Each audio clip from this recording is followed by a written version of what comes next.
녹두는 이렇게 드셔야 당뇨가 예방되고 혈당이 쑥 떨어져요. 한의학에서는 약으로 사용할 정도로 약효가 뛰어난 식재료가 녹두예요. 우리 선조들은 이 약효를 잘 알고 일반 가정에서도 많이 사용했는데, 이런 녹두가 만병의 근원인 고혈압과 당뇨에도 좋다는 사실 알고 계셔요? 그런데 이렇게 좋다는 녹두도 잘 알고 드셔야 돼요. 잘못 드시면 우리 몸에 독이 될 수도 있고, 잘 드시면 보약이 될 수도 있어요. 녹두는 어떻게 또 무엇과 먹어야 되고 주의할 점은 무엇인지 모두 알려드릴게요. 녹두의 약간 거친 식감을 싫어하시는 분들이 껍질을 까고 녹두 속 알맹이만 드시는데, 녹두의 놀라운 영양 성분들이 거의 다 껍질에 있기 때문에 녹두 껍질은 반드시 함께 드셔야 돼요. 녹두에는 식이섬유가 풍부하고 소화를 돕는 효소가 많아서 소화가 잘 안 되시는 분들이 드시면 도움이 되는데, 녹두에 풍부한 식이섬유가 장 운동을 활발하게 하고 소화를 돕는 효소가 우리 장에 유익균을 풍성하게 해줘서 장 건강을 개선해 줄 수가 있어요. 우리의 선조들은 기력이 많이 약해진 환자한테 녹두죽을 먹여서 몸의 기력을 회복시켜 주었는데, 그만큼 몸이 약해진 환자들의 몸에도 흡수가 잘 될 만큼 녹두가 우리 몸에 좋다는 거죠. 놀랍게도 녹두에는 마그네슘, 칼슘과 같은 미네랄 성분도 풍부한데, 이 풍부한 칼슘은 골다공증을 예방하고 뼈를 튼튼하게 하는 효과가 있어요. 칼슘이 뼈를 이루는 주성분인 건 잘 알고 계시잖아요. 마그네슘은 이런 필수 미네랄인 칼슘의 흡수를 도와주기 때문에 녹두가 뼈 건강에 놀라운 효능을 발휘할 수 있는 거예요. 근데 녹두는 성질이 차기 때문에 몸이 찬 분들은 주의해서 드시는 게 좋아요. 이 때문에 녹두의 껍질을 벗기고 드시는 분들이 있는데, 하지만 마늘과 함께 드신다면 몸이 찬 분들도 조금 더 편안하게 녹두를 드실 수가 있겠죠. 마늘의 따뜻한 성질이 녹두의 찬 성질을 중화시켜주기 때문인데, 이뿐 아니라 마늘은 대표적인 항암 식품인 거 아시죠? 마늘에는 S알리시스테인과 알리신이라는 성분이 풍부해서 암세포를 억제해주고 사멸시켜주는 효능도 있어요. 또한 강력한 항산화 성분인 폴리페놀도 많이 들어있어서 나쁜 콜레스테롤의 생성도 막아주고 혈관을 깨끗하게 만들어주기 때문에 이 심혈관 질환 예방에 탁월하죠. 이뿐 아니라 우리 몸의 지방 대사를 촉진해서 지방 분해를 통해서 체지방을 제거하고 비만을 예방하는 효능까지 있는 놀라운 식품이에요. 그래서 마늘을 녹두와 함께 드시면 시너지 효과가 있기 때문에 우리 몸에 보약이 될 수가 있죠. 마늘과 녹두를 함께 먹을 수 있는 가장 간단한 방법은 마늘 녹두밥을 지어서 드시면 되는데, 녹두를 물에 충분히 불려서 밥을 하시면 녹두 껍질의 거친 식감을 완화시키 편하게 드실 수가 있겠죠. 그리고 우리가 녹두하면 생각나는 대표적인 음식이 녹두 빈대떡. 맛있는 이 녹두 빈대떡에 돼지고기를 갈아서 함께 부쳐 먹기도 하죠. 이 방법은 영양학적으로도 탁월한 조합이 되는데, 녹두에 부족한 필수 아미노산인 트립토판 같은 성분이 돼지고기에는 풍부하게 들어있기 때문이에요. 트립토판이나 메티오닌 같은 필수 아미노산은 우리 몸에서 합성이 되지 않아 반드시 음식을 통해 섭취해야 돼요. 돼지고기가 이런 아미노산의 훌륭한 공급원이 될 수 있기 때문에 나이가 들면서 기력이 약해지신 분들이 녹두와 돼지고기를 함께 드시면 기력 회복에 좋은 효과를 보실 수가 있겠죠. 또한 돼지고기에는 단백질이 풍부해서 근육을 튼튼하게 하는데 도움을 주고, 풍부한 비타민 B1은 피로회복과 신경 안정에도 효과적이에요. 철분도 풍부해서 나이가 들면 부족해지는 철분 보충에도 효과를 볼 수 있고, 필수 지방산인 리놀렌산이 많아 동맥경화, 고혈압과 같은 이 혈관 질환 예방, 아연, 셀레늄, 비타민 B6 등의 영양소도 면역력을 강화하는 데도 도움을 줄 수가 있죠. 녹두는 또한 혈당도 낮춰주고 인슐린 감수성도 높여주는 효능이 있어 당뇨 관리에도 좋은 식품이에요. 풍부한 식이섬유는 소장에서 당의 흡수를 지연시켜주고, 다양한 미네랄과 비타민이 당뇨로 인한 합병증을 예방하는 데도 좋은 효능을 줄 수가 있겠죠. 이때 팥과 함께 드시면 이런 효과들이 매우 높아져요. 팥은 강력한 항산화 성분이 안토시아닌이 풍부해서 혈관의 활성산소를 제거해주고 혈관세포의 손상을 예방해줘서 혈관을 깨끗하게 해줄 수가 있죠. 2014년에 발표된 한 연구에서 팥을 섭취하는 것이 제2형 당뇨병 환자의 혈당 수치와 인슐린 저항성을 개선하는 데 도움이 되는 것으로 보고된 적도 있어요. 이 연구에서는 4주 동안 매일 팥을 섭취한 결과 당뇨 환자들의 공복 혈당 수치가 평균 15.9% 감소했고, 인슐린 저항성이 감소하는 결과도 볼 수 있었죠. 팥은 쌀이 10배 이상, 바나나의 4배 이상의 많은 칼륨을 함유하고 있는데, 칼륨이 몸 안에 나트륨을 배출하고 당뇨 환자의 신장 기능을 강화시켜주고 혈압 상승도 억제하는 효능도 있죠. 팥은 한의원에서도 다이어트를 위한 처방을 할 때도 사용이 되는데, 팥의 풍부한 칼륨은 이뇨작용을 통해서 부종을 줄여주기 때문에 지방이 몸에 축적돼서 살이 찌는 사람에게도 효과적이에요. 특히 쉽게 붓고 살이 찌는 분들한테는 더욱 효과가 좋은데, 한 실험에서 실험쥐에 팥 추출물을 먹였더니 근육 손실 없이 체지방 함량이 30% 이상 줄었고 몸무게도 37%나 감소한 결과를 발표하기도 했죠. 이렇게 녹두와 함께 복용하면 좋은 식품들을 알아보았는데, 그렇다면 녹두를 복용할 때 주의할 점이 어떤 것도 있는지도 한번 살펴볼게요. 첫 번째, 녹두는 차가운 성질의 음식이에요. 녹두의 차가운 성질은 우리 몸의 열을 낮춰주고 스트레스를 해소하는 효과도 있어요. 또한 염증을 완화시키고 통증을 줄이는 데도 도움을 줄 수 있는데, 그래서 녹두로 속을 채운 베개를 쓰면 두통이 완화되기도 해요. 다만 이런 찬 효능 효능 때문에 녹두를 드실 때 주의하셔야 되는 게 있는데, 평소 몸에 찬 분들이 녹두를 많이 드시게 되면 오히려 몸에 해가 될 수도 있겠죠. 위나장이 차가워지면 소화력이 떨어지고 복통이나 변비, 설사가 나타날 수가 있고, 이런 분들이 녹두를 드시려면 앞에서 알려드린 대로 마늘과 함께 드셔보시길 바래요. 그리고 두 번째 주의할 점은 바로 녹두의 강력한 해독작용이에요. 녹두의 해독작용은 우리 몸의 중요한 장기 중 하나인 간에 많은 도움을 주는데, 간은 우리 몸의 독소를 해독하는 역할을 맡고 있죠. 녹두가 이런 간의 해독 기능을 도와주게 돼요. 녹두의 풍부한 단백질과 펩타이드는 간 해독에 필요한 글루타치온의 원료를 공급해주고, 우리 몸의 중금속과 독성 물질과 결합해서 몸 밖으로 내보내는 역할을 하게 되죠. 특히 중금속 해독 연구에서는 납이나 카드뮴 등의 흡수를 억제하거나 배출을 도와서 독성 완화 효과를 보여주기도 했어요. 하지만 이런 효과가 우리가 보약을 복용하는 경우엔 상극이 될 수가 있죠. 보약의 효과가 녹두의 해독작용 때문에 많이 사라져 버릴 수가 있다고 해요. 그래서 한의원에서 한약을 지으면 녹두나 숙주나무를 먹지 말라고 얘기하는 이유 중에 하나죠. 이런 녹두의 해독작용은 녹두의 껍질에 있는 성분 때문에 나타나게 되는데, 따라서 녹두의 껍질을 제거하고 만든 요리나 녹두 전분으로 만든 청포묵, 녹두 당면을 드시면 녹두의 해독작용은 없어지게 되겠죠. 물론 녹두 껍질을 제거해도 알맹이의 영양 성분들은 풍부한데, 해독작용이 필요한 경우에는 껍질을 제거하지 않고 복용하시는 게 좋습니다. 세 번째로 복용할 때 주의할 점은 녹두에 풍부한 칼륨이죠. 앞에서 얘기했던 것처럼 칼륨은 나트륨의 배출을 해주며 당뇨와 고혈압에 도움은 되지만, 신장이 약하신 분들한테는 간혹 독이 될 수가 있어요. 신장이 약하신 분들이 녹두를 필요 이상으로 많이 드시게 되면 칼륨 배출이 제대로 되지 않으면서 몸에 칼륨이 쌓이겠죠. 고칼륨 혈증이 발생할 수가 있는데, 그렇게 되면 근육의 약화나 부정맥, 심장질환 등의 증상이 발생할 수 있으니 신장이 약하신 분들은 과도하게 많이 드시지 않는 게 좋겠죠.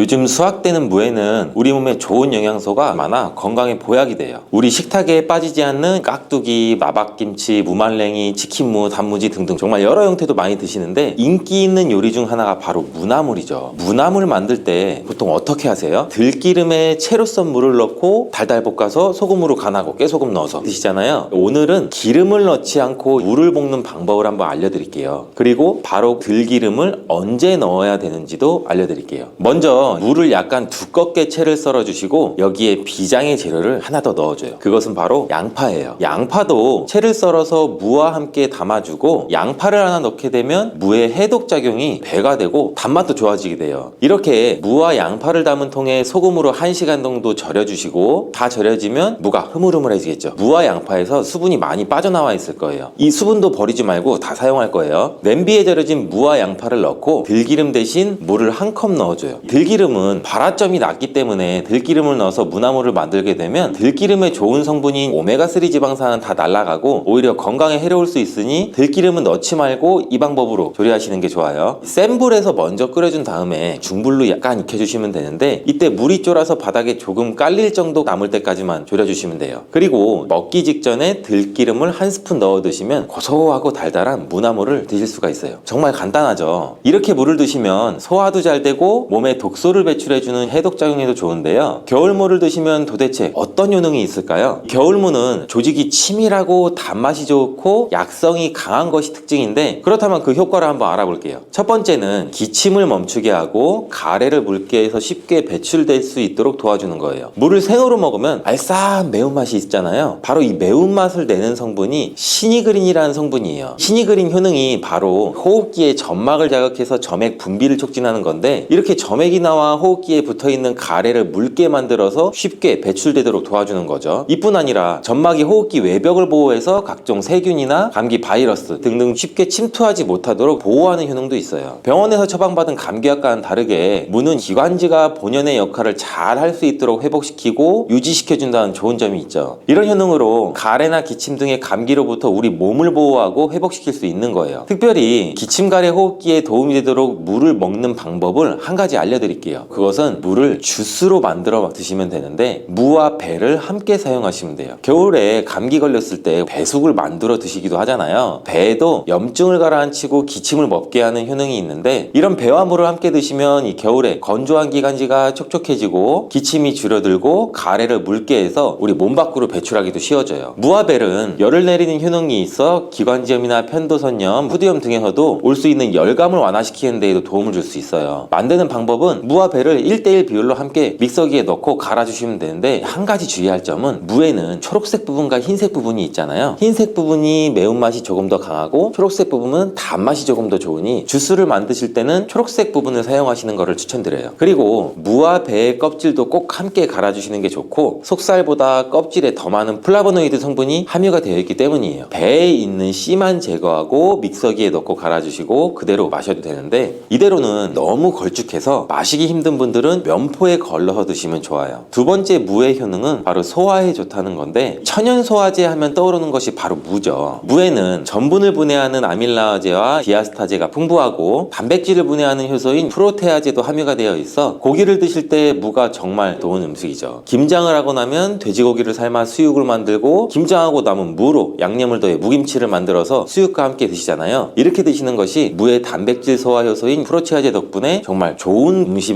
궁합이 되는 거예요. 또한 무에는 탄수화물을 분해하는 이 디아스타제라는 효소가 풍부한데, 우리나라 주식이 바로 쌀이잖아요. 쌀밥을 드실 때 무로 만든 반찬을 드시는 것도 좋은 방법이 되는 거예요. 나이가 들면서 몸에서 나오는 소화 효소들이 줄어들게 되는데, 나이가 들수록 무로 만든 반찬을 많이 드시는 게 좋죠. 단 무에 함유된 효소는 열에 약하기 때문에 무의 소화 효소를 섭취하려면 열을 가하지 않은 생으로 드시는 것을 권장드리고, 동치미나 깍두기 정말 안성맞춤이 되겠죠. 그리고 무에는 지방의 분해를 돕는 효소인 에스테라제도 풍부한데, 치킨 배달을 시키면은 치킨 무가 꼭 함께 오잖아요. 지방이 많은 치킨을 드실 때 무를 함께 드시면 입안이 깔끔해지기도 하고 소화도 잘 되는 거예요. 세 번째 무의 효능은 혈관 건강에 좋다는 거죠. 무에는 식이섬유가 풍부해서 장 건강에 도움을 줄 뿐만 아니라 혈관 건강에도 도움을 주는데, 바로 이 식이섬유가 체내의 콜레스테롤을 흡착해서 밖으로 배출시켜 줌으로써 혈관 내의 노폐물을 제거해주고 혈액순환도 원활하게 도와주는 거예요. 또 비타민C도 풍부하게 함유가 되어 있는데, 무의 비타민C는 항산화 작용이 뛰어나서 혈관 내의 활성산소를 제거하고 혈관 벽도 튼튼하게 해주는 데 도움을 줄 수 있죠. 그리고 무에는 칼륨도 함유가 되어 있는데, 칼륨의 대표적인 효능이 바로 나트륨을 배출하는 거죠. 혈관 내의 나트륨은 혈압 상승과 관련되어 있는데, 무를 섭취함으로써 혈관 내의 나트륨을 몸 밖으로 배출시켜서 혈압을 낮추고 심혈관 질환도 예방하는 데 도움을 줄 수 있는 거죠. 그리고 엽산 또한 무에 풍부하게 함유가 되어 있어요. 이 엽산이 혈관의 염증도 억제하고 혈전 생성도 막아주는 데 도움을 줄 수도 있죠. 이만하면 무가 혈관 건강에 특효약이나 다름없다는 거죠. 네 번째 무의 효능은 바로 해독작용이에요. 무에는 베타인이라는 성분이 풍부한데, 이 베타인은 간의 해독작용을 도와주는 데 중요한 성분이에요. 또한 소변으로 독성을 배출하게 해주는 기능도 있고, 식물성 유황 성분도 함유가 되어 있는데, 이 식물성 유황 성분은 미세먼지로부터 오염된 중금속이 우리 몸에 들어올 때 여러 독성들을 해독해주는 효능도 있어요. 또한 무에 함유된 글루코시놀레이트는 담배의 니코틴을 해독하는 효능도 있죠. 역사 기록에 보면 담배를 좋아했던 정조대왕이 담배로 인한 몸의 독을 제거하기 위해 물을 많이 섭취했다는 기록도 있어요. 그리고 글루코시놀레이트는 항암 효과를 가진 성분으로서 특히 유방암과 폐암의 세포 증식을 억제하는 것으로도 알려져 있어요. 해독작용을 넘어 항암작용까지 하는 무, 대단하죠. 다섯 번째 무의 효능은 골다공증 예방에 좋다는 거예요. 무에 들어있는 칼슘의 함량이 높기 때문인데, 무 100g에는 칼슘이 20mg 정도 함유가 되어 있어요. 이 무의 칼슘을 섭취하는 아주 좋은 방법이 있는데, 바로 이 무 말랭이를 만들어 드시는 거예요. 무를 말리면 수분은 날아가고 무의 성분들이 응축이 되는데, 무말랭이 100g이 함유된 칼슘의 함량은 무려 310mg이나 돼요. 나이가 들면서 뼈에서 칼슘이 빠져나가 골밀도가 점점 낮아지고 골다공증이 발생하는 경우가 많은데, 골다공증은 나이 드신 분들한테는 특히 위험한 병이죠. 왜냐하면 나이 드신 분들한테 골반 골절이 생기게 되면 65세 이상은 30%가 1년 내에 사망할 수가 있다고 하고, 80세 이상인 분들은 50%가 2개월 내에 사망을 할 수 있다는 보고도 있어요. 중년 이후 뼈에 대한 관리는 중요한 건데, 하루 칼슘의 권장 섭취량은 1000mg 정도 g인데, 무말랭이 400g 정도 드시면 하루 칼슘 섭취량을 충분히 섭취하게 되는 거죠. 칼슘을 섭취할 때 중요한 요소 중 하나는 먹는 것뿐 아니라 몸에 흡수가 되어야 되는데, 칼슘은 몸에 잘 흡수되지 않는 성분이기 때문에 흡수를 위해 필요한 물질들이 있어요. 그 중에 하나가 비타민 D예요. 그리고 바로 이 무말랭이에 비타민 D가 풍부하게 함유가 되어 있고, 무말랭이가 골다공증 예방에도 정말 좋은 이유인 거죠. 무말랭이를 드시는 좋은 방법이 있는데, 바로 무말랭이를 차로 만들어 드시는 거예요. 무말랭이를 기름이 두르지 않은 팬에 볶아주면 갈색으로 변하게 되는데, 이렇게 볶아진 무말랭이를 차로 우려서 마시면 되는 거죠. 무말랭이에 열을 가해 갈색으로 변할 때 더 많은 항산화 물질들이 생성이 돼요. 이렇게 생긴 항산화 물질들이 몸 안의 염증과 활성산소를 제거해 주는데, 활성산소는 뼈와 관절에도 염증을 일으키기 때문에 뼈 건강을 위해서도 이런 염증을 줄여주는 것이 아주 중요해요. 여섯 번째 무의 효능은 당뇨를 예방하는 데 도움을 줄 수가 있어요. 미국의 당뇨병 협회에서는 당뇨를 예방하기 위해서는 물을 매일 매일 섭취하라고 권고하고 있는데, 탄수화물을 섭취하게 되면 탄수화물이 당으로 변하겠죠. 혈당 지수가 올라가는데, 이렇게 혈당 지수로 올라가는데 관여하는 호르몬이 글루카곤이에요. 물을 섭취하게 되면 이 글루카곤의 기능을 억제하는데, 혈당을 올리는 글루카곤의 효능이 제한돼서 혈당 조절에도 도움을 주는 거죠. 이렇게 무에는 많은 효능들이 있는데, 그리고 함께 드시면 무의 효능을 극대화할 수 있는 음식도 있어요. 첫 번째는 바로 꿀이에요. 무에는 이소티오시아네이트라는 성분이 있는데, 이 성분은 매운맛을 내요. 혈액순환도 원활하게 하고 신진대사를 활성화시키는 효능도 있어요. 꿀에는 향균, 향염, 항산화 효능이 있어서 무와 함께 드시면 기관지를 촉촉하게 해서 기침을 줄어들 수 있게 하고 몸의 기력도 더욱 보충해 줄 수가 있죠. 무와 함께 드실 때 좋은 음식 두 번째는 생강이에요. 생강에는 진저롤이랑 쇼가올 성분이 함유되어 있는데, 몸 안의 찬 기운을 밖으로 배출하고 몸을 따뜻하게 해주는 효능이 있어요. 몸을 따뜻하게 하면 면역력이 더욱 좋아질 수 있고요. 또한 생강은 심혈관을 건강하게 해주는데, 생강을 섭취하면 콜레스테롤 수치가 낮아지고 혈액순환도 원활하게 해주고 혈관 건강에도 도움을 주죠. 이렇게 좋은 무도 드실 때 주의하셔야 하는 분들이 있는데, 바로 갑상선 질환이 있는 분들이에요. 왜냐하면 무에는 고이트로젠이라는 성분이 있기 때문인데, 이 성분들이 요오드의 체내 흡수를 억제하고 갑상선 호르몬의 생성을 방해하기 때문이에요. 그래서 갑상선 기능 저하증이 있는 분들이 이 고이트로젠을 과하게 섭취하면 증상을 악화시킬 수가 있어요. 다만 체내에 요오드가 풍부한 상태라면 이 효과는 미미하므로 평소에 요오드가 풍부한 해조류를 많이 드시는 게 좋겠죠. 그리고 이 고이트로젠은 열을 가하면 일반적으로 그 효과가 약해져요. 따라서 갑상선 기능 저하증이 있으신 분들은 물을 드실 때 생으로 드시지 말고 열에 익혀서 드시기를 추천드려요.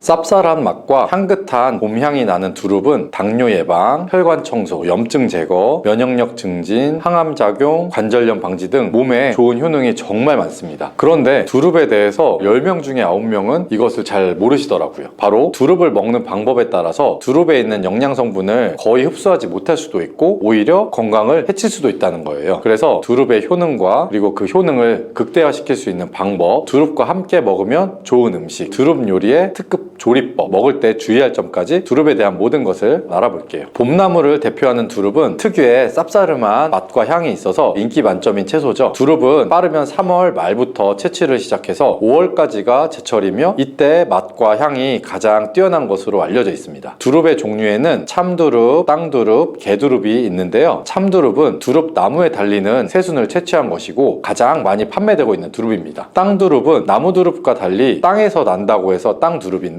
한방에서는 독활이라고 부르며 감기나 두통, 관절염 약으로 사용되기도 합니다. 개두릅은 엄나무의 새순이며 참두릅보다 맛이 떨어지고 새순이 붉은 빛이 돌면서 참두릅과 달리 새순에도 가시가 있는 것이 특징입니다. 이런 두릅은 맛이랑 향이 뛰어날 뿐만 아니라 영양 성분도 풍부해서 건강에도 아주 좋은데요. 두릅에는 비타민 A, 비타민 K, 그리고 대표적인 항산화 물질인 베타카로틴이 풍부하고, 비타민 A는 면역력을 강화하며 항산화, 항염 효과가 뛰어납니다. 비타민 A는 피부와 점막을 건강하게 유지시켜서 외부로부터 세균과 바이러스의 침입을 방어하는 첫 번째 장벽의 역할을 하고, 면역세포의 기능을 활성화시켜서 우리 몸이 이런 세균이나 바이러스와 싸울 수 있도록 도와주는 역할을 합니다. 또 활성산소를 제거하는 항산화 작용으로 몸의 노화를 방지하고 다양한 질병의 발생 위험을 줄여주는 효과가 있습니다. 두릅에 풍부한 비타민 K는 뼈를 튼튼하게 하고 혈관을 건강하게 하는 데 도움을 주는데요. 비타민 K는 칼슘의 흡수를 돕고 뼈에서 칼슘이 빠져나가는 것을 방지하며 뼈의 밀도를 높여서 골다공증 같은 뼈 질환을 예방할 수가 있습니다. 또 혈관 내 염증을 억제하고 칼슘이 혈관 벽에 침착되는 것을 억제해서 동맥경화나 고혈압, 심장병 등의 심혈관 질환을 예방하는 데도 도움을 주는 것으로 알려져 있죠. 다만 비타민 A, 비타민 K 등은 지용성 성분이라서 그냥 물에 데쳐서 섭취할 경우에는 흡수율이 10%도 되지 않는다고 합니다. 왜냐하면 지용성 성분이라는 것이 물에 잘 녹지 않고 기름에 잘 녹는 성분이기 때문이죠. 그래서 두릅을 물에 살짝 데친 후에 기름에 조리해서 섭취하면 흡수율이 최대 8배까지 높아질 수가 있습니다. 근데 기름도 아무 기름이나 사용하시면 안 되는 거 이제 아시죠? 올리브유나 또는 들기름 같은 오메가3 지방산이 풍부한 기름을 사용하는 게 좋겠죠. 오메가3 지방산이 풍부한 기름과 두릅의 지용성 영양 성분이 만나서 효과가 폭발할 수가 있습니다. 그러니까 두릅은 반드시 기름에 볶아서 드셔야겠죠. 근데 기름에 볶은 두릅하고 같이 먹으면 맛도 좋고 보약이 되는 음식이 있다면 어떻게 하시겠습니까? 당연히 당연히 같이 요리해서 먹는 게 좋겠죠. 첫 번째는 바로 소고기입니다. 두릅과 소고기는 최고의 음식 궁합으로 영양학자들이 손꼽는 조합 중에 하나입니다. 소고기의 불포화 지방산이 두릅의 풍부한 비타민과 철분, 마그네슘 등의 무기질을 흡수하는 데 도움을 주고 두릅의 부족한 단백질을 소고기가 보충해 줄 수가 있습니다. 소고기에는 단백질이 풍부한 장점도 있지만 콜레스테롤이 많아서 혈관 건강에 안 좋은 단점이 있는데요. 쌉쌀한 맛을 내는 두릅의 사포닌 성분이 유해한 콜레스테롤을 녹여서 배출시켜주는 역할을 해서 소고기의 단점을 보완해 줄 수가 있습니다. 또 사포닌은 포도당 생성을 억제해서 혈당을 낮출 뿐만 아니라 인슐린 분비를 활성화시켜줘서 당뇨를 예방하는 데도 탁월한 효과가 있습니다. 그리고 소고기에는 단백질뿐 아니라 우리 몸에 필요한 필수 아미노산이 풍부하게 함유되어 있고 두릅의 식물성 단백질과 소고기의 동물성 단백질의 조화로 근육을 탄탄하게 하고 에너지를 풍부하게 공급해줘서 피로회복에도 도움을 주는 천연 자양 강장제가 됩니다. 소고기 하면 철분이 많이 들어있다는 거 아시죠? 소고기의 철분은 우리 몸의 혈액 생성에 필수적인 성분이고 폐에서 산소를 운반하는 역할을 하는 아주 중요한 역할을 합니다. 이 철분이 두릅의 비타민과 만나게 되면 몸속에서 100가지 이상의 효소 반응에 관여해서 특히 뇌로 가는 혈관 속에 산소를 공급하는 데 도움을 줍니다. 이 효능으로 기억력 향상과 인지 능력을 향상시킬 수 있고 치매 예방과 뇌 건강에 탁월한 효능을 발휘하게 됩니다. 소고기와 두릅의 특급 레시피를 알려드릴게요. 먼저 잘 다듬은 두릅을 끓는 물에 30초 정도 데쳐주시면 되고요. 그리고 얇게 저면한 소고기에 두릅을 올린 다음 김밥처럼 돌돌돌 말아주시고 올리브유를 두른 팬에 소고기 말이 두릅을 익혀줍니다. 그리고 마지막으로 접시에 올린 후에 들기름을 살짝 둘러주시면 들기름의 고소함과 두릅의 향긋한 향이 어우러진 고급 요리 완성입니다. 두 번째, 두릅과 함께 먹으면 좋은 음식은 두부입니다. 50대 이상 나이가 들수록 두부의 섭취는 정말 중요한데요. 두부는 기본적으로 단백질이 풍부한데 이뿐 아니라 리놀렌산, 레시틴, 피토스테롤 등의 성분이 풍부해서 몸속의 콜레스테롤 수치를 낮추고 혈액순환을 잘 되게끔 해주며 동맥경화, 심근경색, 뇌출혈 등의 심혈관 질환을 예방할 수가 있습니다. 두부는 체력과 근력을 유지하는 데 큰 도움을 주죠. 바로 두부의 풍부한 단백질 때문입니다. 근육은 매일 일정량의 새로운 근육으로 대체가 되기 때문에 매일매일 단백질을 공급해줘야 하는데요. 우리 몸에 단백질을 공급해주기 위해서 정말 유용한 음식이 두부죠. 이때 두릅과 함께 먹으면 효과가 극대화가 되는데요. 두릅은 몸 안의 염증을 억제하여 관절염이나 류마티스 관절염 같은 여러 염증 질환을 예방을 할 수가 있고 염증으로 인해서 오는 통증도 개선하는 데 도움을 줍니다. 또 두릅은 무릎 연골을 보호하기도 하는데요. 이렇게 두부와 두릅을 함께 섭취하게 되면 50대 이후에 나타나는 근 손실과 관절의 통증, 염증으로 인한 문제들을 예방하는데 탁월한 효능을 누릴 수가 있는 거죠. 두부와 두릅을 함께 드실 수 있는 조리법도 알려드릴게요. 두릅을 끓는 물에 30초 정도 데쳐주시고요. 그리고 두릅을 반을 갈라서 한쪽 면을 납작하게 해줍니다. 두부는 두릅 크기에 맞게 약간 길게 잘라주시고 기름을 두른 팬에 올려주세요. 그 위에 두릅을 올려주고 계란물을 숟가락을 이용해서 두릅과 두부 위에 부어줍니다. 그 후 앞뒤로 잘 붙여주시면 두부 두릅전 완성입니다. 세 번째, 두릅과 함께 먹으면 좋은 음식은 표고버섯입니다. 두릅과 같이 표고버섯도 독특한 향이랑 맛 그리고 풍부한 영양소를 함유하고 있죠. 표고버섯 하면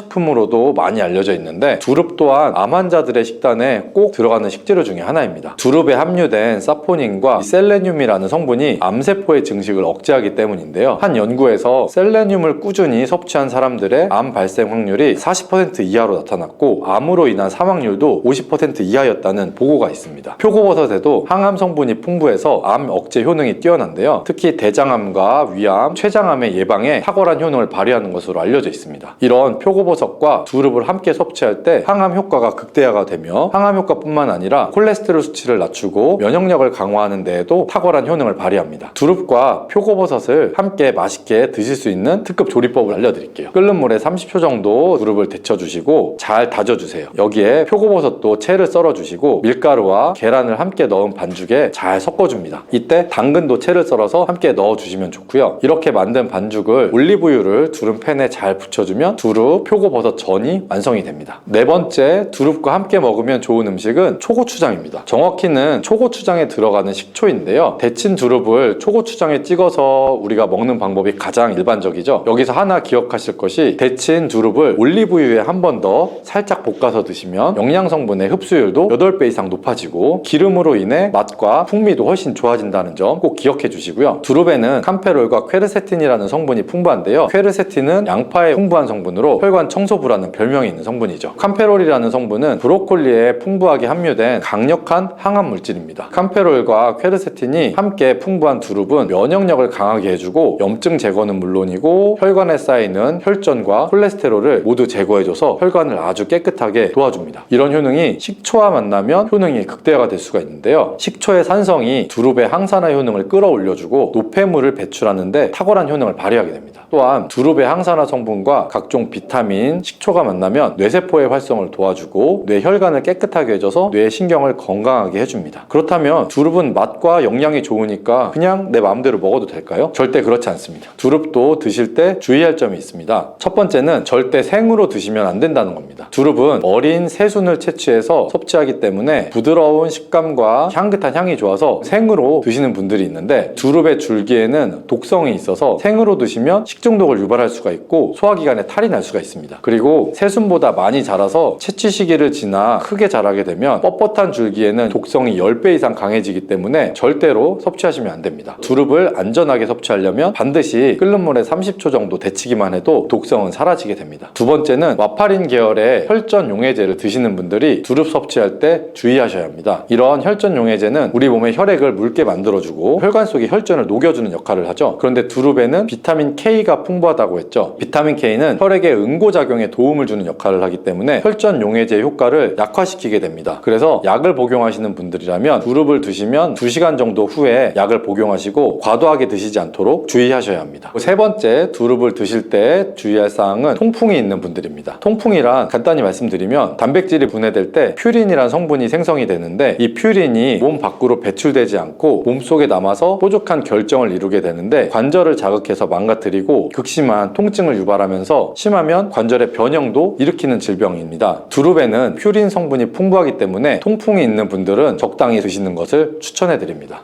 팥 이렇게 드시면 당뇨가 사라지고 뱃살이 쏙 빠져요. 팥은 평소에 생각보다 우리가 많이 먹게 되는데 빵에도 들어가고 시루떡, 팥빙수, 팥죽, 붕어빵 등등 많은 음식이 사용되잖아요. 그런데 이런 팥과 함께 드시면 보약과 같은 효과를 만들 수 있는 식품들도 있고 또 잘못 드시면 오히려 건강에 마이너스가 되는 음식도 있어요. 그래서 오늘은 팥의 효능 8가지와 드실 때 주의할 점 그리고 함께 드시면 좋은 음식 4가지에 대해 알려드릴게요. 팥 하면 생각나는 음식이 있으세요? 저는 사람들이 평소에 팥을 안 먹는다고 생각했는데 의외로 팥이 들어간 음식이 많이 있더라고요. 대표적인 음식은 시루떡도 있고 겨울에 간식으로 많이 드시는 붕어빵 또 제과점에서 사 먹는 빵, 팥빵들도 많이 들어있죠. 또 여름에는 팥빙수도 많이 드시고 겨울에는 팥죽도 드시고 자 이런 팥 요리를 집에서 해 먹는 경우도 굉장히 많은데 팥을 집에서 직접 삶을 때 혹시 소다를 넣고 삶으시는 분들 많으시지 않아요? 팥을 삶을 때 소다를 넣게 되면 팥의 색상이 더 선명해지고 팥을 더욱 부드럽게 해줘서 팥을 삶는 데 걸리는 시간을 단축시켜주기 때문인데요. 하지만 앞으로는 절대 소다를 사용하지 마세요. 그 이유는 소다를 넣고 팥을 삶게 되면 팥의 영양소가 파괴돼서 팥의 좋은 성분을 먹을 수 없게 되기 때문인데요. 그래서 어떻게 팥 요리를 하는 게 좋은지 알려드릴게요. 팥을 삶을 때는 먼저 이 흐르는 물에 깨끗이 세척해서 이물질을 제거해주세요. 물에 담가 약 4시간 정도 불려주죠. 그렇게 불린 팥을 물에 넣어서 삶아주면 붉은색의 팥 삶은 물이 생기잖아요. 바로 이 팥을 삶은 물이 건강에 정말 좋아요. 그 이유는 팥에 들어있는 사포닌이라는 성분 때문인데 간혹 팥 삶은 첫물에는 팥에 독소가 있어서 버려야 하신다는 분들이 계신데 이는 잘못된 정보예요. 왜냐하면 팥 삶은 첫물에 사포닌 성분이 가장 많이 들어있기 때문인데 이걸 버리지 마시고 따로 담아두었다가 하루에 한두 잔씩 차려 드시면 좋아요. 자 그럼 이제 팥의 구체적인 효능에 대해서 말씀드릴 건데 첫 번째는 혈관 건강에 많은 도움이 된다는 거예요. 앞에 말씀드린 팥물은 혈관 청소부라는 별명이 있을 정도로 혈관을 깨끗하게 해주는 효능도 있는데 그 이유는 팥에 함유된 이 강력한 항산화 성분인 안토시아닌이 혈관 내 활성산소를 제거해줘서 혈관세포 손상을 예방해주기 때문이에요. 또한 안토시아닌은 혈관 내 염증을 줄여주고 염증성 질환에도 좋은 효과가 있고 나쁜 콜레스테롤 수치를 줄여주는 효과가 있어서 고지혈증도 예방할 수 있고 심장질환의 위험도 줄이는 데 큰 도움을 줄 수가 있죠. 이뿐 아니라 조선시대 기록에 보면 이 팥물로 세수를 했다는 기록이 있는데 팥물로 세수를 하면 피부에 노폐물을 제거하는 데 좋고 피부를 맑고 건강하게 해준다고 해요. 비누가 없던 시절에 피부 건강을 위해 사용했던 선조들의 지혜가 놀랍지 않아요? 팥의 효과 두 번째는 당뇨병의 개선에 도움을 준다는 거예요. 2014년에 발표된 한 연구에서는 팥을 섭취하는 것이 2형 당뇨병 환자의 혈당 수치와 인슐린 저항성을 개선하는 데 도움이 되는 것으로 보고가 됐죠. 이 연구에서는 4주 동안 매일 팥을 섭취한 결과 당뇨 환자들의 공복 혈당 수치가 무려 평균 19.5% 감소했고 인슐린 저항성 또한 줄어든 것으로 나타나서 당뇨가 있거나 당뇨 예방이 필요하신 분들은 꼭 팥을 꾸준히 드셔보시기를 권해요. 세 번째 팥의 효능은 몸의 부종을 제거하고 다이어트에 도움을 주는 거예요. TV에서 연예인들이 이 팥으로 다이어트를 해서 효과를 봤다고 했던 적도 있었고, 한의학 책 중에 본초 강목에 보면 팥을 오랫동안 먹으면 여위고 마르기 때문에 살찐 사람이 먹는 것이 좋다, 이런 내용이 나와요. 그래서 한의원에서 다이어트 처방을 할 때도 이 팥을 쓰는 경우가 많이 있다고 해요. 그 이유는 바로 팥에 들어있는 칼륨 때문인데, 팥에는 쌀의 10배 이상, 바나나의 약 4배 이상의 칼륨이 들어있어요. 이 칼륨이 몸 안에 나트륨 배출을 도와서 당뇨 환자의 신장 부담을 줄여주고 혈압 상승을 억제해주는 효능도 있고, 또한 이뇨작용이 있어서 이를 통해 부종을 줄여줄 수가 있죠. 그래서 우리가 보통 물살이라고 부르는 잘 부으면서 살이 잘 찌는 분들은 다이어트에 이 팥을 이용하시면 효과를 볼 수가 있죠. 그래서 그에 대한 연구 결과도 있는데, 실험쥐에 팥 추출물을 먹였더니 근육 손실 없이 체지방 함량이 30% 이상 줄었고 몸무게도 37%나 감소했다고 해요. 사람과 똑같을 수 없지만 분명히 팥이 체중 감량에 도움이 된다는 결과라고 볼 수가 있죠. 네 번째 팥의 효능은 변비를 개선하는 데 도움을 주는 건데, 팥에는 사포닌뿐 아니라 많은 식이섬유가 들어있기 때문인데요. 사과에 비해 약 10배나 많은 식이섬유가 들어있어요. 그래서 팥을 섭취하게 되면 이 식이섬유가 장 운동을 활발히 하고 대변을 부드럽게 만들어 배변을 원활하게 해줄 수 있고요. 또한 이 식이섬유는 장에 있는 유익균들에게 풍부한 먹이를 제공해주기 때문에 장내 유익균의 증식에도 직접적으로 효과를 줘요. 이를 통해서 장의 전반적인 환경을 좋게 바꿔줄 수가 있고, 이것은 몸의 면역력 향상과도 연결되기 때문에 우리가 프로바이오틱스를 복용할 때도 팥을 함께 드셔보시면 그 효과가 커지는 것을 느끼실 수가 있죠. 다섯 번째 팥의 효능은 탈모 예방에 도움을 준다는 거죠. 나이가 들면서 머리숱이 점점 없어져 고민하시는 분들 정말 많은데, 팥과 함께 천연 탈모약이라고 불리는 수수를 함께 드신다면 탈모 예방에 큰 도움을 받을 수가 있어요. 그 이유는 바로 팥과 수수에 들어있는 이 비오틴이라는 성분 때문인데, 이 비오틴은 모발이 모공에서 자라는 단계부터 필요한 영양소고, 손상된 머릿결이 재생되는 데까지 관여하는 정말 중요한 성분이죠. 건강한 머릿결을 만드는 데는 꼭 필요한 성분이라고 할 수 있죠. 비오틴이 몸속에서 부족한 현상이 나타나게 되면 머리카락이 얇아지고 많이 빠지고, 또 두피가 건조해지고 가려움증이 생기면서 탈모를 가속화할 수 있죠. 그런데 팥에는 비오틴뿐 아니라 모발 성장에 도움이 되는 아미노산이 풍부하고, 수수에는 미네랄 성분이 풍부해서 머리카락을 건강하게 유지하는 데 직접적으로 도움을 주게 되고, 또한 팥과 수수에 함유된 항산화 물질들이 머리결을 상하게 하는 자유라디칼 성분을 중화해줘서 머리카락 건강에 큰 도움을 주는 거죠. 여섯 번째 팥의 현상은 쌀을 주식으로 하는 우리나라 사람에게 꼭 필요한 탄수화물 소화를 돕는다는 거예요. 이는 이 팥에 함유되어 있는 이 비타민 B의 역할 때문인데, 비타민 B는 탄수화물, 단백질, 지방을 에너지로 변환시켜서 우리 몸에 충전해주는 역할을 해요. 또한 이 신경 전달 물질인 뉴로트랜스미터의 합성에 관여해 뇌신경을 건강하게 하는 데도 도움을 줘요. 팥을 잘 섭취하면 뇌를 건강하게 해줘서 치매 예방에도 도움이 되는 거죠. 앞에서 팥과 함께 드시면 좋은 음식 수수가 나왔는데, 하나 더 말씀드릴게요. 바로 호박이에요. 호박은 기본적으로 여러 영양 성분이 풍부한데, 호박에는 비타민 B가 부족해서 호박과 팥을 함께 드시면 서로의 부족한 부분을 채워줄 수가 있죠. 또한 이 호박에도 소화 기능을 개선해주는 기능이 있어서 팥과 함께 드시면 이 시너지 효과가 있고, 그리고 팥처럼 이 호박에도 이뇨작용이 있는데 팥과 호박의 이뇨작용 과정이 약간 달라요. 팥은 몸속의 부종, 노폐물과 독소를 빨아들여서 배출하는 이뇨작용을 하는 거고, 호박은 신장에서 만들어지는 호르몬의 분비를 억제해서 이뇨작용을 촉진하게 되는데, 이렇게 되면 신장에 과다하게 축적되는 수분을 배출하는 역할을 해줄 수가 있어서 더 도움이 될 수가 있죠. 일곱 번째 팥의 효능은 빈혈을 개선하는 데 도움을 준다는 거예요. 보통 우리 몸에 철분이 부족해지면 빈혈 증상이 나타나죠. 빈혈로 인해 어지러움, 두통, 체력 저하 등의 증상이 나타나게 되는데, 팥에는 앞에서 얘기한 단백질, 식이섬유, 칼륨, 비오틴 뿐만 아니라 칼슘과 철분 또한 풍부해요. 팥에 함유된 철분의 함량이 우유의 약 100배나 된다는 사실 혹시 알고 계세요? 그래서 팥을 드시면 철분 부족으로 인한 빈혈을 개선하는 데 도움을 주기 때문에 빈혈이 있으신 분들은 꼭 기억하시는 게 좋겠죠. 여덟 번째 팥의 효능은 스트레스를 줄여주는 데 도움을 준다는 거예요. 팥에 함유된 비타민 B가 신경계를 안정화시켜주는 효과가 있어서 스트레스로 오는 증상을 줄여줄 수가 있고, 또 팥에는 마그네슘의 함량도 높은데, 마그네슘 또한 신체의 스트레스 반응을 조절하는 데 중요한 역할을 해요. 팥 속에 들어있는 마그네슘을 통해서 스트레스로부터 몸이 회복되는 데 도움을 받을 수가 있죠. 그리고 팥에는 복합 탄수화물도 풍부한데, 복합 탄수화물은 천천히 소화돼서 급격한 혈당 상승을 방지하고 일정한 에너지 공급을 유지하는 데 도움이 되죠. 이는 스트레스 상황에서도 안정적인 에너지 공급을 유지할 수 있게 해줘 스트레스를 관리하는 데 큰 도움이 될 수가 있죠. 이렇게 좋은 팥도 드실 때 주의사항이 있는데, 과하게 많이 드시면 이뇨작용 때문에 몸에 무리를 줄 수가 있어요. 이를 방지할 수 있는 방법이 있어요. 바로 찹쌀과 함께 드시는 거죠. 팥죽을 끓일 때 찹쌀을 넣어서 함께 죽을 만드는 경우도 있고, 쫄깃한 찹쌀로 경단, 새알을 만들어 넣어 먹는 경우도 있잖아요. 선조들의 지혜가 정말 놀라운데, 이렇게 찹쌀과 팥을 함께 드시면 팥 때문에 몸 안에 안에 수분이 과하게 빠져나가는 것을 찹쌀이 막아줘서 문제가 생기지 않게 해주는 방법이에요. 그리고 다른 주의사항은 팥의 찬 성질인데, 그래서 장이 좋지 않은 분들이 팥물을 많이 드시게 되면 소화불량, 복부팽만, 통증 등을 일으킬 수 있으니 주의해서 조금씩 드셔보시는 게 좋고, 만약에 이런 점이 불편한 경우에는 생강과 함께 드시면 그 불편함을 또 줄일 수가 있어요. 생강의 따뜻한 기운이 팥의 차가운 기운을 중화시켜줘서 장에 무리를 덜 주게 되고, 팥에는 항암 효과가 뛰어난 안토시아닌이 풍부한데, 생강에도 생강의 매운맛을 내는 진저롤 성분과 쇼가올 성분이 몸속의 발암물질을 제거해주는 효과가 있어서 함께 드시면 상승 효과를 볼 수도 있겠죠. 그리고 이때 생강을 쪄서 말려서 드시면 이런 효과가 약 10배 정도 증가한다고 하니 꼭 기억하시는 게 좋겠죠.